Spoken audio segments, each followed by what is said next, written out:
antoko politika efapolo amzato am'ireo valopolo amzato zay misy eto Madagasikara no fantatra fa efa nandratanteraka ny fanavaozany zay tokony ataony isan-taona tamin'ity taona 2024 ity araka ny tatitra izay nomeny ny ministeran'ny tany. Ireo antoko politika lehibe eto amin'ny firenena moa dia efa fantatra fa efa samy nandratanteraka izany fanavaozana izany avokoa. Eo amin'izay tontolo ny politika izay hatrany kosa dia mikasika ny vondrona politika mapara manokana dia misy ny taratasy nalefan'ny ministeran'ny tany ho an'ny filoha-mpanorona Andriamatoa Andry Rajoelina ny herinandro lasa teo. Ny fanazavana nentin'ny sekretera jenerali ministera dia olana anatin'ny antoko no misy tsy afaka mitsabaka amin'ny raharaha amin'ny vondrona ny ministera ary mandra-piandry ny fandamenana eo amin'ny samy mapara dia mbola ny mpikambana ao anatin'ny birao teo aloha no miandraikitra izany hoe Maharanty Joao de Dieu no mpandrindra nasionaly ny mapara dio jerentsika ny fanazavana. Tamin'ny fahavalo ny volana janoary dia nandefa fitanana-tsoratra manavao ny membre ny birao ny vondrona politika mapara dia tateo arina moa zany nandefa taratasy indray ny ampahany amin'izy ireo zay ahitana an'ireo indrindraindrindra ireo groupe parlementaire eo amin'ny eo anivon'ny mapara izay nilaza hoe izahay dia tsy manaiky ny fanovana ny mpikambana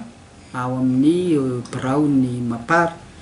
dia ny ministeran'ny atitany sy ny fitsinjaram-pahefana moa zany amin'ny maha hoe ataoko hoe zany hoe ministera miandraikitra ny antoko politika azy dia nandefa taratasy tany amin'ny filoha-mpanorona ny mapara zany zahay taratasy tsotro io milaza hoe voarainay ny taratasinareo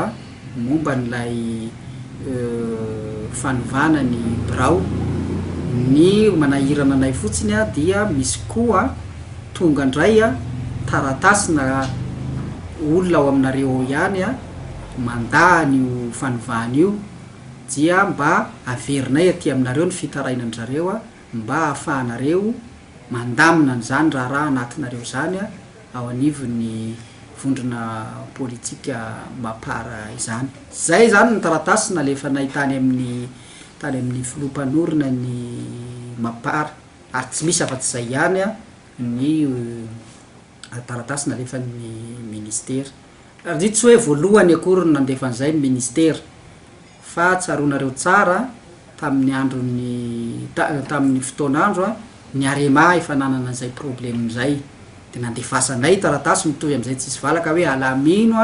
mba tsy idirany ministera tsinona ny raha anatiny antoko fa dia anjara ny mandamina azy. Tamin'ny andron'ny tim teo alolo teo koa dia fantatrao tsara fa misy fisarazarana maro ny milaza hoe zahay ny tena tompon'io antoko io zahay ny tena mpitantana an'io dia nasina nalamin'zareo koa nandefa taratasy mitovy tsisy valaka amin'izay koa zay hatramintsika androany miteny zao aloha zany dia mbola tsy izy ny coordonnateur mbola tsy le membre vaovao tsy tadidiko daholo moa le membre vaovao fa mbola le membre taloha aloha zany no ataontsika hoe mitantana ny vondrona politika mapara.